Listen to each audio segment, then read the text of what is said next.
Continue to be calls for changes after recent massive gun violence in the United States.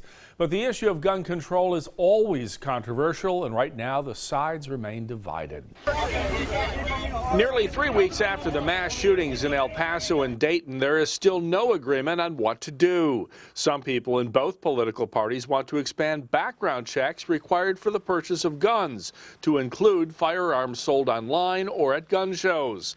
There are also proposed red flag laws that might enable the confiscation of weapons if a mentally ill person is posing a threat. Red flag laws allow family members and law enforcement to go to court and ask that firearms be temporarily taken from a person showing these warning signs or red flags.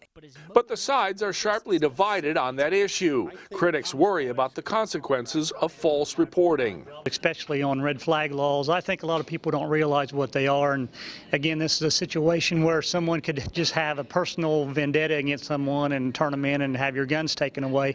Of course, that's a constitutional right. We don't want to let people lose that. Over the next several months, there's likely to be debate in the U.S. Congress as well as here at the Capitol in Charleston over gun legislation. But whether it makes any changes remains to be seen.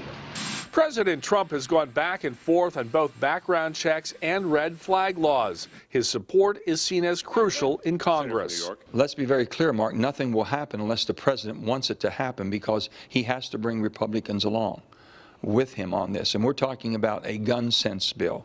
The gun debate will be the main topic of discussion this Sunday on our public affairs program, Inside West Virginia Politics. And as of now, nearly 30 Republican members of the West Virginia House of Delegates have signed a letter in opposition to any red flag laws here in the Mountain State.